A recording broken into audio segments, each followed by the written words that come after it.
Hiya, this is Tanya Meadows with the Apple Tree Homeschool Academy and Apple Tree Home Daycare. I've been saving up these boxes from the food we've actually gone through here in the daycare, and I've been saving up my Amazon packaging, the paper inserts, and I'm going to be stuffing the boxes with the paper, sealing the seal with the packing tape, and creating some homemade groceries for our little grocery store.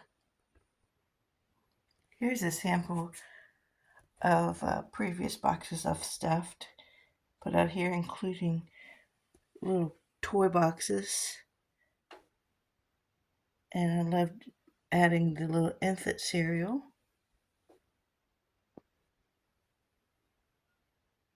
I have another grocery store, but we're using that as a flower shop right now. I have used other recyclable paper and cardstock, so things you get in the mail. I stuff the box so that it doesn't crush easily, and then I put the packing tape on both ends so the children are not tempted to try to pull the box open. They just use it for pretend.